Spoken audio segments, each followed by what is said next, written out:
Mental health healing এটা কি? Mental health healing কি এটা বুঝতে গেলে আগে মেন্টাল হেলথ কি সেটা বুঝতে হবে। আমরা হয়তো সমস্ত কাজ করতে করতে যে নিজেদের প্রতি একটু যত্নবান হওয়া উচিত সেটা মনে রাখি না।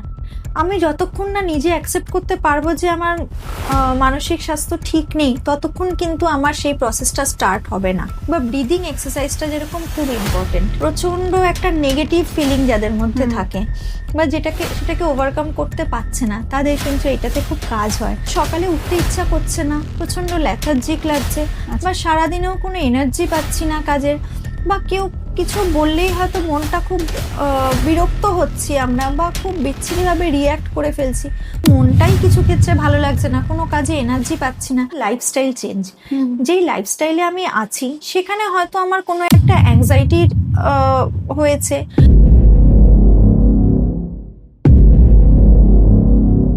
আমি 1 সপ্তাহ করে ছেড়ে দিলাম, 1 মাস করে ছেড়ে দিলাম। মানে মেন্টাল ডিস্টারবেন্সের মধ্যে কি ঘুম না হওয়াটা পড়ে? ঘুমের মধ্যে অনেক উল্টোপাল্টা স্বপ্ন দেখা, যেগুলোকে আমরা ভিভিড ড্রিমস বলি, সেগুলো হওয়া, বা ঘুম না হওয়ার থেকেও বেশি হয় যে রাত্রিবেলা হয়তো ঘুম এলো না, ঘুমটা আসতেই ভোরবেলা হয়ে গেল। প্যানিক অ্যাটাকও হয়। তাদেরকে আমরা বলি যখন ট্রিগার করছে বুঝবে তোমরা, কিন্তু তখন আর তাদের মধ্যে না এত নেবে, হোল্ড করবে, ছাড়বে সেটা থাকে না। আমরা বলি শুধু ব্রিদ ইন করো আর আউট করো। আচ্ছা, এখনকার সময়ে অবসাদ, ডিপ্রেশন, মানে এগুলো যেন একটু বেশি শোনা যাচ্ছে না? আগেকার সময় তো এত আমরা শুনতাম না, নাকি কনসাস ছিলাম না, আর এখন বেশি কনসাস।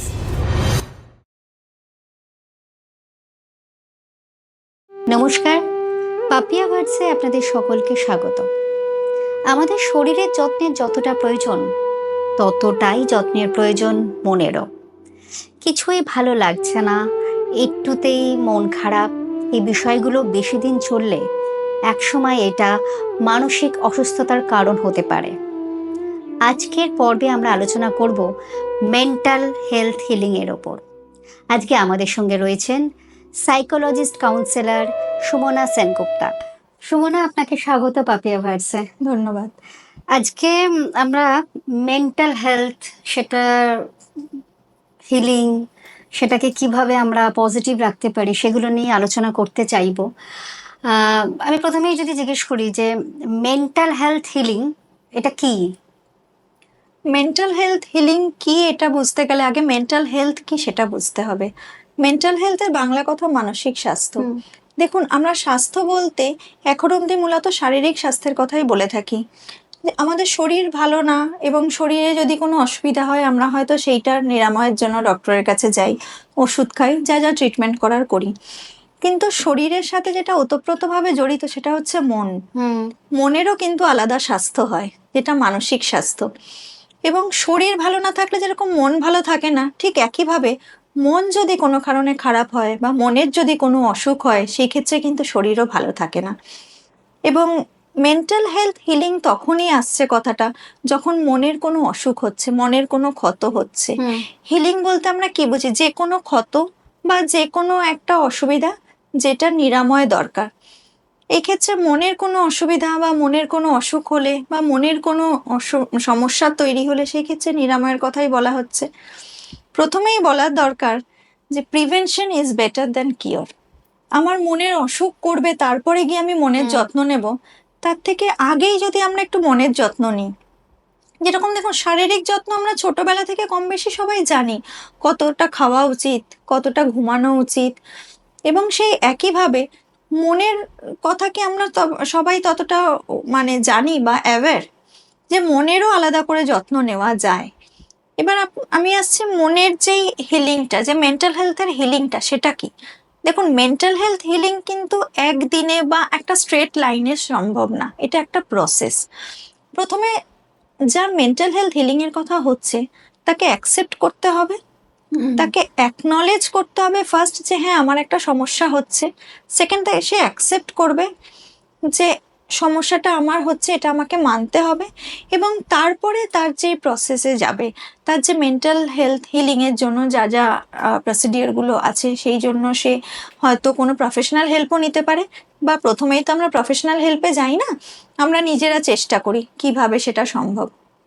এবার মেন্টাল হেলথ যে হিলিংটা, সেটা যেটা এক্ষুনি বললাম যে স্ট্রেট লাইনে সম্ভব না, এটা কি করছে, এটা যে ওর ব্যাক সাইড গুলো থাকছে সেটা ইনভলভ করছে, সেই প্রসেসটা আছে, তার যে যতটা স্ট্রাগেল আছে সেই স্ট্রাগেলটাকে যত বেশি ফেস করছে, আহ, সেই তার মধ্যে দিয়ে সে আরো বেশি স্ট্রঙ্গার হচ্ছে, এবং একটা নিউ নর্মাল লাইফের সাথে অ্যাডাপ্ট করা, এটা একটা প্রসেস যে নিউ নর্মাল লাইফের সাথে অ্যাডাপ্ট করছে এবং এই প্রসেসটাকে কন্টিনিউ করা। আম, একজন প্রাপ্তবয়স্ক মানুষ তাহলে মানে সে কখন বুঝবে যে তার পার্টিকুলার কোনো অভিজ্ঞ মানুষের কাছে যাওয়া উচিত, কোনো কাউন্সিলরের কাছে যাওয়া উচিত? দেখুন, অনেক সময় আমরা বুঝতে পারি না যে আমাদের কোনো মানসিক সমস্যার জন্যই হচ্ছে। হয়তো সকালে উঠতে ইচ্ছা করছে না, প্রচন্ড ল্যাথার্জিক লাগছে, বা সারাদিনেও কোনো এনার্জি পাচ্ছি না কাজের, বা কেউ কিছু বললেই হয়তো মনটা খুব বিরক্ত হচ্ছি আমরা, বা খুব বিচ্ছিরিভাবে রিয়্যাক্ট করে ফেলছি। প্রথমে হয়তো আমরা কদিন ভাবি যে শরীর ভালো নেই, ডক্টর দেখিয়ে বাকি সমস্ত টেস্ট নর্মাল আছে, যেগুলোতে আমরা মেইনলি এটা হতে পারে থাইরয়েড বেশি থাকলে, সুগার থাকলে, বা প্রেশার ফ্ল্যাকচুয়েট করলে, বা হাই প্রেশার হলে হতে পারে। সেগুলো যখন সমস্ত প্যারামিটার ঠিক ঠিক থাকছে এবং দেখছি যে মনটাই কিছু ক্ষেত্রে ভালো লাগছে না, কোনো কাজে এনার্জি পাচ্ছি না, সেই ক্ষেত্রে কিন্তু তখন একজন প্রফেশনাল কাছে সে যেতে পারে, বা যে ডক্টরের কাছে যাবেন উনিই কিন্তু রেকমেন্ড করেন। ফলে এই ক্ষেত্রে এই যে আমি প্রথমেই বললাম যে অ্যাকনলেজ করা অ্যান্ড অ্যাকসেপ্ট করা, এইটা কিন্তু নিজেকে অ্যাকসেপ্ট করতে হবে। আমি যতক্ষণ না নিজে অ্যাকসেপ্ট করতে পারবো যে আমার মানসিক স্বাস্থ্য ঠিক নেই, ততক্ষণ কিন্তু আমার সেই প্রসেসটা স্টার্ট হবে না। এবং যখন আমি নিজে অ্যাকসেপ্ট করব, তখনই কিন্তু সেই প্রসেসটা স্টার্ট হতে পারবে। এবং আমি যেই বারবার বলছি মেন্টাল হিলিং একটা প্রসেস, এই প্রসেসের মধ্যে কিছু কিছু জিনিস কিন্তু ইনক্লুড থাকছে। প্রথমেই হচ্ছে লাইফস্টাইল চেঞ্জ।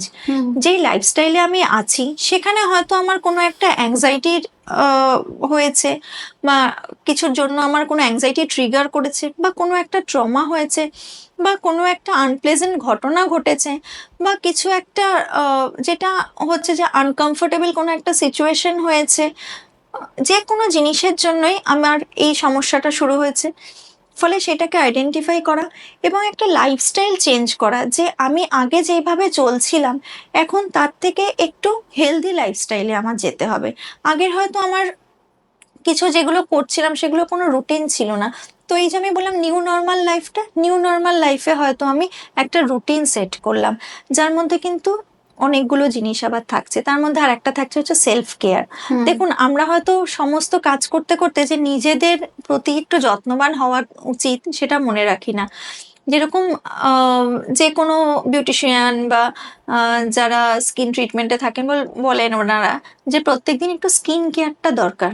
সেই স্কিন কেয়ারটাও কিন্তু একটা সেলফ কেয়ারের মধ্যেই পড়ে, কারণ সেটা আমি করছি তখনই যখন আমি নিজেকে ভালোবাসছি। সেই রকম একটা সেলফ কেয়ার শুধুমাত্র স্কিনের না, মনেরও। যেই কাজটা আমার করতে ভালো লাগে, সেটা আমার গাছ লাগানোও হতে পারে, ছবি আঁকাও হতে পারে, রান্নাও হতে পারে, গল্পের বই পড়াও হতে পারে, বা ফোনে কারোর সাথে কথা বলাও হতে পারে। মানে অন্তত দিনে হাফ অ্যান আওয়ার না হোক, 15 মিনিটস আমি নিজের মতন করে একটা সময়, যেই টাইমটা আমি নিজেকে দেব, একটু নার্সিসিজম, একটু সেলফ লাভ।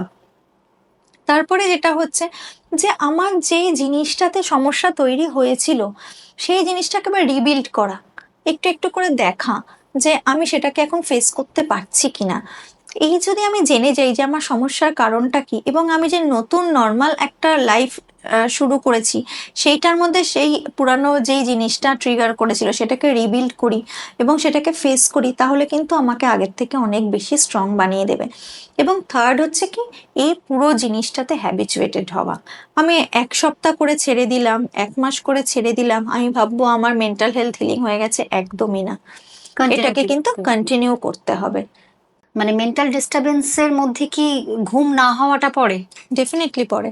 ঘুম না হওয়া, খিদে না হওয়া, ঘুম বারবার ভেঙে যাওয়া, ঘুমের মধ্যে অনেক উল্টোপাল্টা স্বপ্ন দেখা, যেগুলোকে আমরা ভিভিড ড্রিমস বলি, সেগুলো হওয়া। বা ঘুম না হওয়ার থেকেও বেশি হয় যে রাত্রিবেলা হয়তো ঘুম এলো না, ঘুমটা আসতেই ভোরবেলা হয়ে গেল। ফলে ঘুমটা একটা সাফিসিয়েন্ট ঘুম না হলে হচ্ছে না, আমার ঘুম ভাঙতে দেরি হচ্ছে। ঘুম ভাঙতে দেরি না হলেও আমরা যদি জোর করে ঘুম থেকে উঠে যাই, সে একটা সেটব্যাক কাজ করছে, আমার অফিসে গিয়ে সারাদিন কাজে ভুল হয়ে যাচ্ছে, বাড়িতে এসেও ড্রাউজি লাগছে। আমার অফিসে কাজের কোয়ালিটি খারাপ হচ্ছে, আমার বাড়িতে এসে আমার যেই কাজগুলো করার কথা থাকছে সেগুলো খারাপ হচ্ছে যতক্ষণ না আমি আবার ঘুমাচ্ছি, কিন্তু যেই বিছানায় শুচ্ছি আবার সেই একই জিনিস। এটা অনেক সময় হয় কি, আমরা যখনই শুই আমাদের না সারাদিনের কিছু চিন্তা মাথার মধ্যে ভিড় করে আসে, যেগুলো হয়তো আমরা যখন খুব অ্যাক্টিভ থাকি বুঝতে পারছি না। অনেকদিন আগের কোনো ঘটনা বা ভবিষ্যতে কি হবে সেই নিয়ে কিছু আনকন্ট্রোলড থট, যেগুলোকে আমরা বুঝতে পারছি কিন্তু কন্ট্রোল করতে পারছি না।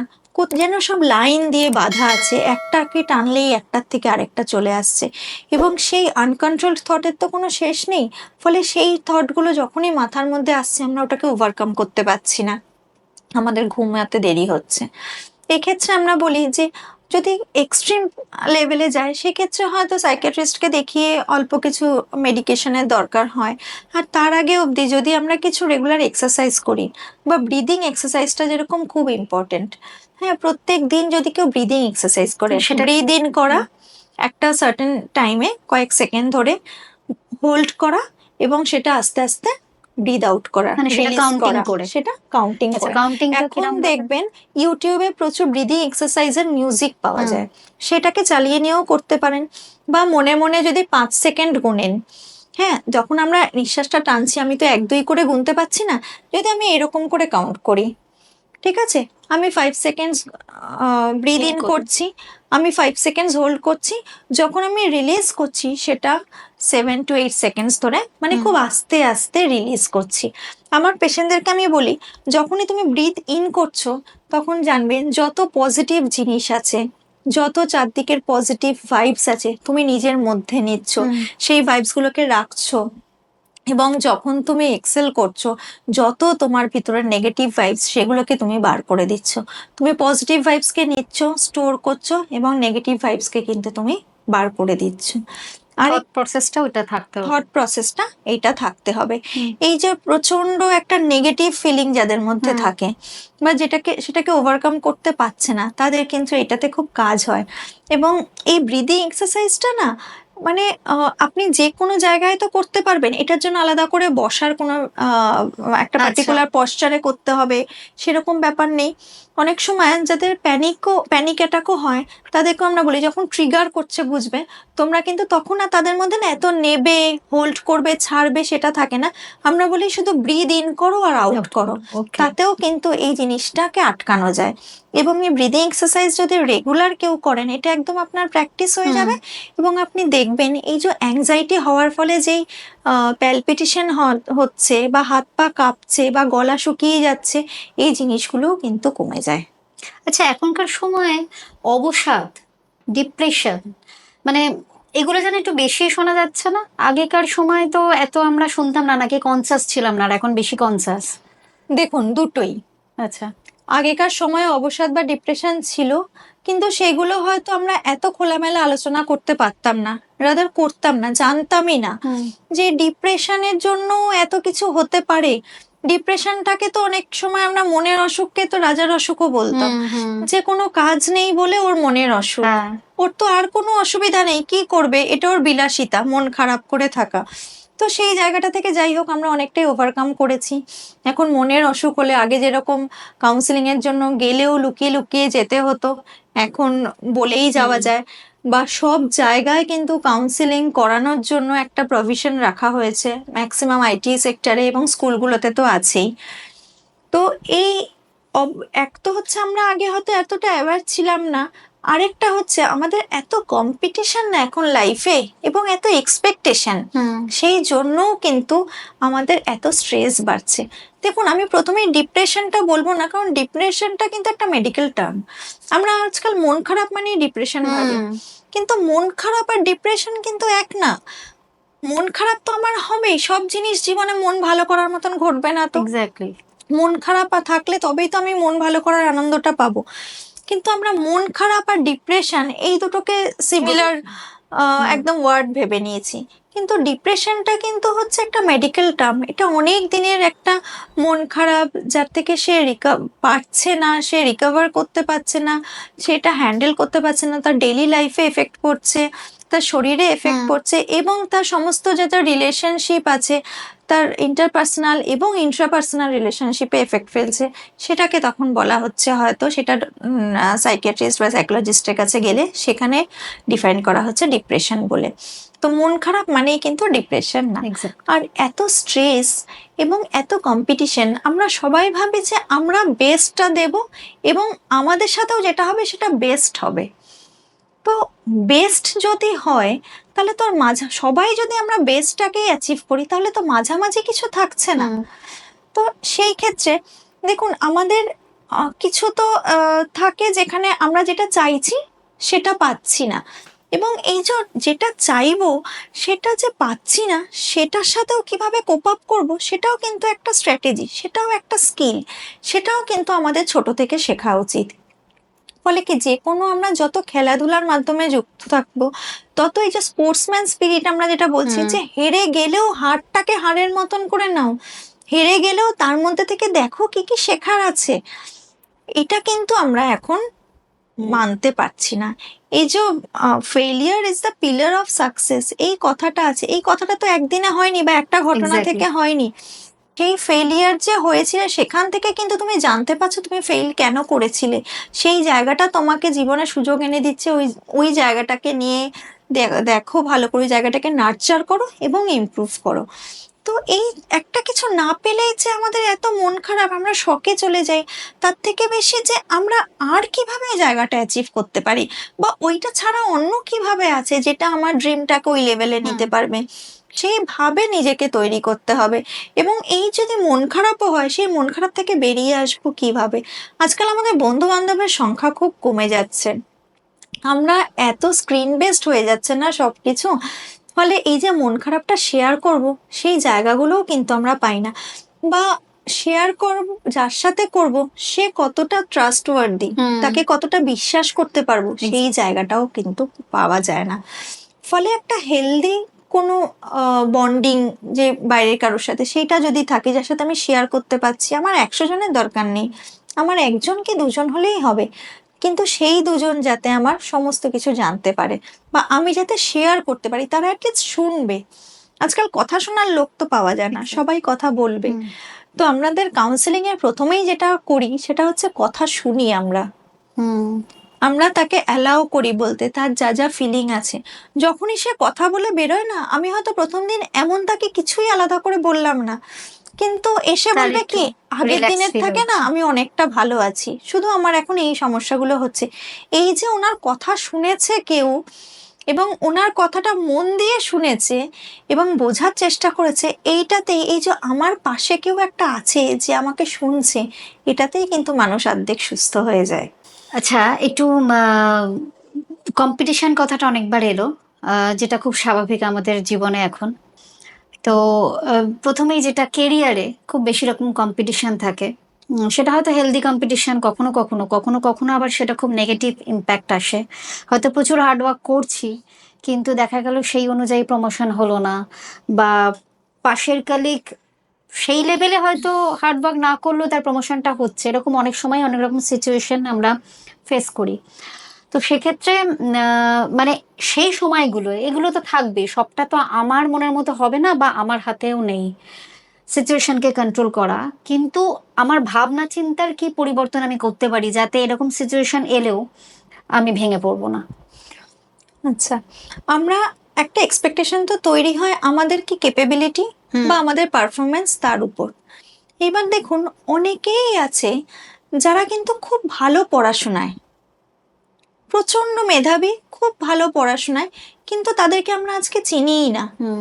পাশাপাশি এরকম অনেকে আছে যারা হয়তো তার থেকে অনেকটা কম বা খুব মিডিওকার লেভেলে, তারা হয়তো অনেক উঁচু পোস্টে গিয়ে বসে আছে, সেখানে আমাদের একটা খারাপ লাগার জায়গা থাকে। এবার সেটাই দেখুন, আমি যদি কোনো ফিল্ম ইন্ডাস্ট্রিতে দেখি, আজকাল ফিল্ম ইন্ডাস্ট্রিতে, আজকাল বলে না এর আগেও আমরা নামি বলতে যেরকম অভিনেতা বা অভিনেত্রীদের বুঝি, তার থেকে হয়তো অনেক বেটার অ্যাক্টিংও করেন এরকমও কোনো অভিনেতা বা অভিনেত্রী আছে যারা হয়তো একটা বা দুটো সিনেমা করেছেন বা হয়তো কোনোদিনও টিভির পর্দায় আসারই চান্স পায়নি, তারা থিয়েটার করেছে এবং সেখান থেকেই হারিয়ে গেছে। ফলে সেটাও তো তাদের ক্ষেত্রে পারফরমেন্সই ছিল এবং সেই পারফরমেন্সের রেটিংয়েও তো তারা পিছিয়ে আসে। ফলে সবটা যে আপনার উপর ডিপেন্ড করছে সেটা কিন্তু না। আপনি আপনার 100% দিচ্ছেন, ডেফিনেটলি কিছু এক্সপেকটেশন থাকবে, এবং সেই এক্সপেকটেশন ওয়াইজ যখন হবে না, আপনার মন খারাপ হবে। কিন্তু সেই মন খারাপ নিয়ে যদি আপনি নিজেকে ওই জায়গাটার সাথে অ্যাডজাস্ট করতে না পারেন, তখন কিন্তু নেক্সট দিন আপনার অফিস যেতে ইচ্ছা করবে না, বা মনে হবে কি আমি ওটা থেকে সুইচ করি। কিন্তু আপনি একটা কোম্পানি থেকে সুইচ করে আরেকটা কোম্পানিতে যাবেন, হতে পারে আপনি যেই এখন কোম্পানিতে আছেন এর থেকে অনেক বেটার কোম্পানি আপনি পেলেন, বা আপনি ডিজার্ভ করেন, সেখানে গিয়ে ভালো হলো। কিন্তু সেখানেও যদি সেম জিনিস হয়, আবার কি আপনি সুইচ করবেন? তার ফলে কি, কোনো জিনিস কিন্তু সুইচ করাটা শুধুমাত্র একমাত্র সলিউশন না। ডেফিনেটলি আপনি আপনার ক্যারিয়ারের উন্নতির জন্য সুইচ করছেন, কিন্তু আমি এখানে পাইনি বলে আমি আরেক জায়গায় চলে যাব, সেখানে কি আমি কনফার্ম যে আমি পাবোই? ফলে এই না পাওয়াটা আপনি চেষ্টা করুন, আপনি আপনারও ড্রব্যাক খুঁজুন। যদি দেখেন আপনার কিছু ওখানে সেটব্যাক আছে, সেটাকে কিভাবে ইমপ্রুভ করবেন সেটা ঠিক করুন। আর যদি দেখেন যে আপনার ওখানে কিছু সেটব্যাক নেই, তাহলে কিছুটা পরবর্তী সময়ের জন্য ছেড়ে দিন। সময়ের মাধ্যমে কিন্তু আপনি যেই জায়গাটা আজকে ভাবছেন যে পারছেন না, আপনি হয়তো 3 বছর পরে ঠিক সেই জায়গাটাতেই যাবেন, যেটা হয়তো আপনি আবার অন্য কোনো কোম্পানি চেঞ্জ করলে সেইখানে এই সুযোগটা তখন পাবেন না। হয়তো যার জন্য আজকে আপনার সমস্যা হচ্ছে, কোনো একজন হয়তো আপনার থেকে এগিয়ে গেছে, যার এগোনোর কথা না, সে হয়তো 3 বছর পরে কোম্পানিতেই থাকলো না, এবং ওই কোম্পানি কিন্তু তখন আপনাকেই ঠিক করে রেখেছিল। ফলে হুইমসিক্যালি কোনো ডিসিশন নেবেন না। যদি মনে হয় কিছুর সাথে অ্যাডজাস্ট করতে পারছেন না, এখন প্রত্যেকটা কোম্পানিতে, বড় বড় কোম্পানিতে এইচআর থাকছেন, ওখানে গিয়ে কাউন্সিলিং করান, বা প্রাইভেটে যদি অনেক সময় অনেকে চান না নিজের কোম্পানিতে যেতে, সেখানে গিয়ে একটুখানি কথা বলুন। কিন্তু এর থেকে যেই মানসিক অবসাদ আসে না, তারপরেই শুরু হয় কি অফিসে না যাওয়ার একটা ইচ্ছে, যে আস্তে আস্তে ছুটি নিচ্ছি, ঠিক আছে এই তো এই সপ্তাহে একদিন গেলাম না, এটা কিন্তু আপনার আবার পরবর্তী যেই অ্যাপ্রেজাল হচ্ছে সেখানে পারফরমেন্স রেটিং এ একটা বাজে এফেক্ট ফেলবে। আচ্ছা, মানসিক স্ট্রেংথ বাড়াবো কি করে? দেখুন, মানসিক স্ট্রেংথ বাড়ানোর তো, যেটা এর আগেও বললাম, হিলিং প্রসেস, সেই একইভাবে কিন্তু আমি বলতে পারি মানসিক স্ট্রেংথও আপনার বাড়বে। আপনার একটা রেগুলার হ্যাবিট তৈরি করা, রেগুলার হ্যাবিটের মধ্যে কিন্তু যোগা মেডিটেশনটা রাখবেন। কারণ এইটা হলে কি হচ্ছে, আপনি শুধু শরীরের না, শরীর এবং মন একসাথে দুটোর প্রতি সময় দিচ্ছেন। নিজেকে আগে একটু সময় দিন। আমি যদি পুরোটাই অন্যের উপর সময় দিয়ে দিই, আমি পুরোটাই এতটাই বিজি অন্যের জন্য, যে তারা কি ভালোবাসছে, তারা কি চায়, তারা কি চায় না, সেটার উপর আমি প্রচন্ড অড়িট সেটা নিয়ে। কিন্তু আমি নিজেই ভুলে গেলাম যে আমি কি ভালোবাসি। আমি যদি নিজেকে না ভালোবাসি, তাহলে কিন্তু আমি অন্য কাউকে ভালোবাসতে পারবো না, বা আমি অন্য কারোর জন্য কিছু করতে পারবো না। যখনই আমি নিজেকে ভালোবাসছি, আমার নিজের প্রতি একটা কনফিডেন্স তৈরি হচ্ছে। এই যে আপনি স্ট্রেংথ বলছেন না, যত নিজে কনফিডেন্ট থাকবে, সেইটা কিন্তু নিজের ক্ষেত্রে সব থেকে একটা বড় স্ট্রেংথ। যখনই আপনার হাই সেলফ এস্টিম হবে, আপনার নিজের প্রতি নিজের ধারণাটা যত পজিটিভ হবে, সেইটা কিন্তু আপনাকে যে কোনো বিপদে, যে কোনো সিচুয়েশন, যে কোনো ওয়ার্স জিনিস ফেস করতে সাহায্য করবে, বা যে কোনো চ্যালেঞ্জ অ্যাকসেপ্ট করতে সাহায্য করবে। আমাদের সংসারে হাউস ওয়াইফ যারা হন, তারা প্রথম দিকে তো সাংসারিক এতটাই বেশি তাদের থাকে, এনগেজমেন্ট থাকে, তখন তো সময় কেটে যাচ্ছে, মানে সারাদিন দিনই খুঁজে পাওয়া যায় না, সকাল থেকে রাত হয়ে যাচ্ছে। কিন্তু যত ছেলে মেয়ে বড় হচ্ছে, একটা সময় পরে যখন ছেলেমেয়েরা নিজেদের ওয়ার্ল্ডে খুব ব্যস্ত, এবং তখন যখন তারও শুধুমাত্র সেই হাউস ওয়াইফটার জীবনটাই ছিল, পুরো জীবনটার গণ্ডিটাই শুধু স্বামী, ছেলে মেয়ে সবাইকে নিয়ে, শ্বশুর শাশুড়ি সবাইকে নিয়ে, তো দেখা গেল যে প্রত্যেকে যখন তার তার লাইফে ব্যস্ত, তখন সে খুব লোনলি ফিল করা শুরু করে, বা মনে হয় যে মানে আমি বোধহয় সংসারের, এখন আমাকে আর কেউ করে না, একটা অভিমানও তৈরি হয়ে যেতে পারে। এই সময়টা কিভাবে কাটাবে? দেখুন, আমি একটু আগে যেটা বললাম, আপনার আগের কোয়েশ্চেনটাতে যে মানসিক স্ট্রেংথ, তার মধ্যেও একটা নিজেকে সময় দেওয়া ছিল। যখনই আমি নিজেকে সময় দেব, তখনই আমার ভিতরের ভালো লাগা কি এবং আমার পোটেনশিয়ালিটি কি, সেগুলো সম্পর্কে কিন্তু আমি অ্যাওয়্যার হব। আমার প্রচুর জিনিস হয়তো ছোটবেলায় ছিল, যেগুলো সম্পর্কে আমি এখন ভুলতেই বসেছি সাংসারিক চাপে এসে।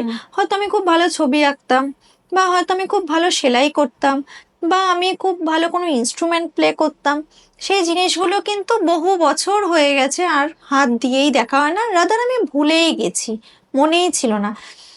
সেই জন্য যদি এই জিনিসগুলোকে নিয়ে আমি একটু নার্চার করি, আমার কি ভালো লাগে, আমি যদি একটুখানি খাতায় লিখি, বা আমার কখন কোন জিনিসটাতে আমার খুব বেশি কষ্ট হচ্ছে সেইটাকে যদি আমি একটু আইডেন্টিফাই করি, তাহলে ওই জায়গাটা কিন্তু আমি অনেক তাড়াতাড়ি সলভ করতে পারবো।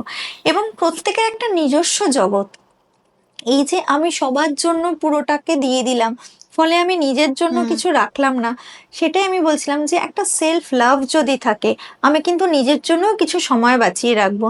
সেটা হয়তো কেউ জানে না, কিন্তু আমি নিজেই কিছু একটা হয়তো কয়েকটা কাপড়ে স্টিচ করে হয়তো রেখেছি, বা কিছু লিখেছি আমারই মনের কথা, যে সবাই যখন অফিসে চলে যেত আমি হয়তো বসে ডায়েরি লিখতাম, সেই যে আমার লেখনীটাকে তো কেউ নিয়ে নিতে পারবে না, সেগুলো নিয়ে আমি সময় কাটাতে পারি। আমি ছোট ছোট কোনো জিনিস লিখতে পারি, আমার যে জিনিসগুলো আগে খুব হয়তো করার ইচ্ছা ছিল, সময়ের অভাবে আমি হয়নি। করতে পারিনি, সেই জিনিসগুলো করতে পারি। কেউ ছোটখাটো ব্যবসা করছে এখন, যারা মহিলারা শাড়ির প্রতি প্রচন্ড ফ্যাসিনেটিং তারা থাকে, তো সেই শাড়ি নিয়ে বা অন্য কোনো গার্মেন্টস নিয়ে তারা ব্যবসা করছে। ছোটখাটো কোনো জিনিস, দেখুন এখানে ইনকামের থেকেও বড় ব্যাপার হয়ে যায় একটা আইডেন্টিটি তৈরি করা, যে আমার একটা নিজের পরিচয়, আমি একজনের স্ত্রী, একজনের মেয়ে, একজনের মা, একজনের ঠাকুমা, একজনের দিদা, এটা পরে, কিন্তু তার আগে আমার নিজের একটা আইডেন্টিটি আছে। সেই আইডেন্টিটি কিন্তু যে কোনো বয়সে এসেই শুরু করা যায়। হ্যাঁ, কিন্তু এত বছর পর এই সময়টায় এই সময়টা একটা কনফিডেন্সের ল্যাক হয়, মানে আহ, আহ, মানে এতগুলো থেকে ডিটাচ হয়তো সেই ছোটবেলায় করেছে, কলেজ লাইফে করেছে, তারপর তো এত বছরের একটা ডিটাচ, শুরুটা খুব ইম্পর্টেন্ট। আর দেখা গেল বাড়ির লোক অতটাও সহযোগী নয়, সেই রকম ভাবে ভাবছেই না মাকে নিয়ে। তাদের জন্য মানে কনফিডেন্সটাকে নিয়ে আসা, মানে এই যে শুরুটা করা একটা মানুষ। দেখুন এইখানে একজনের খুব প্রয়োজন যে তার হাতটা এসে ধরবে, সেই হাতটা তার খুব প্রয়োজন। আমাদের কাছে যখন আসছে কনফিডেন্স লেভেলটা আমরা বাড়িয়ে দিচ্ছি, কিন্তু সে যখন খুব কনফিডেন্ট হয়ে যাচ্ছে না, সে কিন্তু নিজেই কাউকে একটা জোগাড় করছে যে এ আমাকে হেল্প করতে পারে। হয়তো সে নিজের কেউ না, হয়তো সে পাড়ায় থাকে বা পরিচিত, সে এই ধরনের কাজ করছে, কিন্তু সে খুব কর্মঠ, ফলে তাকে যদি একটুখানি মোটিভেট করা যায়, সেও কিন্তু সানন্দে ওনাকে হেল্প করবে। এবং ইনি যদি একবার বাইরে বেরিয়ে সেই আস্বাদটা পেয়ে যায় না, সেই মুক্তির একটা আস্বাদ, একটা নিজস্ব জিনিস তৈরির আস্বাদ, তখন কিন্তু পরের দিন সে নিজেই যাবে এবং সে জানবে বাকিদেরকে কি করে কি বলে এবং কিভাবে ম্যানেজ করে, রাদার মোটিভেট করে সেই নিজের কাজটা করতে পারবে। কারণ অলরেডি কিন্তু তার সমস্ত কিছু সম্পর্ক হয়ে গেছে, সে সমস্ত সম্পর্ক নিয়ে এগিয়ে গিয়েই আজকে জীবনের এতগুলো বছর দিয়েছে, ফলে এখানে তার কাছে নতুন করে পাওয়ার কিছু নেই। তার যে এক্সট্রা টাইমটা, সেই এক্সট্রা টাইমটা কিন্তু সে নিজের জন্য কেন দরকার সেটা সে বোঝাতে কিন্তু মানে সম্ভবপর হবে। আচ্ছা, রিলেশনশিপ ব্রেকআপ যখন হয়, কেউ কেউ থাকে খুব স্ট্রং, যারা খুব ইজিলি মুভ অন করতে পারে, কিন্তু কেউ কেউ সেইটা নিয়েই পড়ে থাকে। তো সেটা যে কোনো কারণেই হতে পারে, রিলেশনশিপটা থাকলো না, কিন্তু সেখান থেকে বেরিয়ে আসাটা, সেটার কি প্রসেস হতে পারে না যারা পারছে না ইজিলি? দেখুন রিলেশনশিপ, যে কোনো রিলেশন যে কদিনের জন্যই থাকুক, সেটা যখন ভেঙে যায়, সাধারণত সেটা একটা আনপ্লেজেন্ট ঘটনা, সেটা যে খুব একটা সুখকর স্মৃতি হবে সেটা তো না। এইবার রিলেশনশিপটা যেটা ব্রেকআপ হলো, সেটা কি দুজনের কনসেন্টেই হয়েছে, না ওয়ান সাইডেড হয়েছে? যার তরফ থেকে হয় সেক্ষেত্রে কিন্তু সে মুভ অন অনেক তাড়াতাড়ি করে যায়। সে মুভ অন এই কারণে করে, সে ওই রিলেশনটাতে থাকতে পারছিল না, তার মধ্যে থেকে কিন্তু ইগারনেসটা অনেক বেশি ছিল। অপর দিকে যে আছে সে কিন্তু যতই সমস্যা হোক হয়তো ওই রিলেশনটাকে আঁকড়িয়ে ধরতে চাইছিল। অনেক সময় দেখা যায় দুজনের কনসেন্টেই হয়তো হয়েছে, একজন মুভ অন করে গেছে আর একজন পারছে না। সেই ক্ষেত্রে দেখতে হবে যে সে পারছে না কেন। সেক্ষেত্রে হয়তো তার নিজের প্রচুর ডিপেন্ডেন্সি ছিল আগে রিলেশনশিপটা থেকে। ডিপেন্ডেন্সি বলতে এক্ষেত্রে কিন্তু আমরা মেন্টাল ডিপেন্ডেন্সির কথাই বলছি, কারণ একটা সম্পর্কে থাকা মানে তার প্রতি একজনের আরেকজনের প্রতি যে নির্ভরতা, এবং অনেক ক্ষেত্রে দেখা যায় এই ডিপেন্ডেন্সি থেকে মেন্টাল ডিপেন্ডেন্সিটা হ্যাবিটে কিন্তু কনভার্ট হয়েছিল। খারাপ তার লাগছে, এবং কখন খারাপ লাগছে, এই সময় ওরা একসাথে যেত, এই সময় একটা কথা বলা তার অভ্যাস হয়েছিল।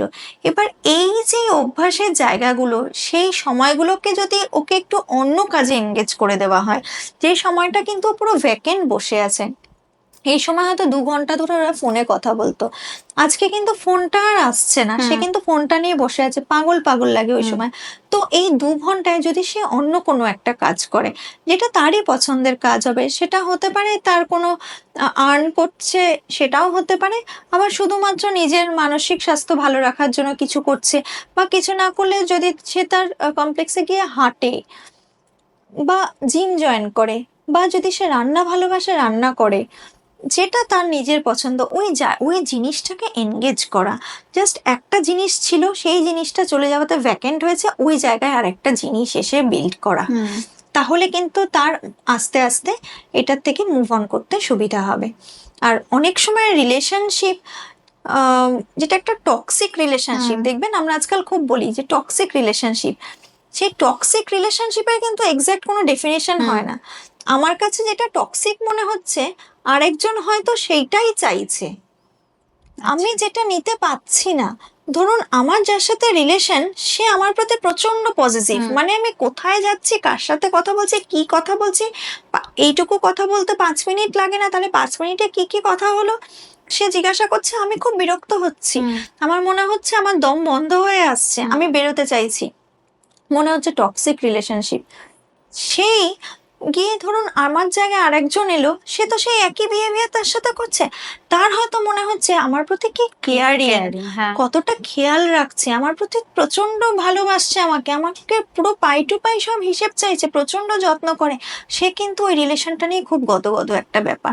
ফলে এই যে কোনো একটা রিলেশনকে আমরা দাগিয়ে দিই না, ও তো একটা টক্সিক রিলেশনশিপ। তো এটাও কিন্তু আলাদা প্রত্যেকের ক্ষেত্রে, সেটা কিন্তু আমরা কি চাইছি কি পাচ্ছি, আমাদের পছন্দ অপছন্দ সবকিছুর উপর ডিপেন্ড করছে। আচ্ছা, হাজবেন্ড ওয়াইফ ডিভোর্স হওয়াটা হয়তো ইজিয়ার দেন মা বাবার ডিভোর্স, যখন একজন বাচ্চা থাকে মাঝখানে। তো একজন ম্যাচিউরড মানুষ হিসাবে মা বাবার ক্ষেত্রে আপনি কি সাজেশন দেবেন, মানে বাচ্চার কথা খেয়াল রেখে কি সাজেশন দেবেন যে নিজেরা আলাদা পথে চললেও বাচ্চার জন্য ভেবে বেশ কিছু জিনিস কি কি করা উচিত, যেটা বাচ্চার জীবনটাকে নষ্ট হতে দেবে না? দেখুন, একটা জিনিস সবসময় মানতে হবে, কোনো আনহেলদি রিলেশনশিপ কিন্তু বাচ্চাকে অনেক বেশি ক্ষতি করে, তার থেকে কিন্তু সিঙ্গেল প্যারেন্টিং অনেক ভালো। সবসময় আমরা চাই একটি বাচ্চা তার বাবা এবং মায়ের সাথে সুস্থ পরিবেশে বড় হয়ে উঠুক, কিন্তু সবসময় তো সেটা আমরা পাচ্ছি না। ফলে একটা আনহেলদি রিলেশনশিপ, রেগুলার বাচ্চা দেখছে তার বাবা মায়ের মধ্যে অশান্তি হচ্ছে, সেখানে হয়তো ফিজিক্যাল অ্যাবিউজের জায়গায়ও যাচ্ছে, ভার্বাল অ্যাবিউজ তো ছেড়েই দিন। ফলে বাচ্চা একটা সাংঘাতিক ট্রমা নিয়ে থাকছে, এবং সেই ট্রমা তার পুরো স্কুলে বয়ে বেড়াতে হচ্ছে, তার পুরো লাইফের মধ্যে কিন্তু, কারণ চাইল্ডহুডে যেটা সে দেখছে সেটাই শিখছে, এবং সেটা কিন্তু তার মাথায় গেঁথে যাচ্ছে, এবং পরবর্তীকালে যে পার্সোনালিটি তৈরি হবে সেটার কিন্তু অনেকটা জায়গা এগুলোও নিয়ে থাকবে।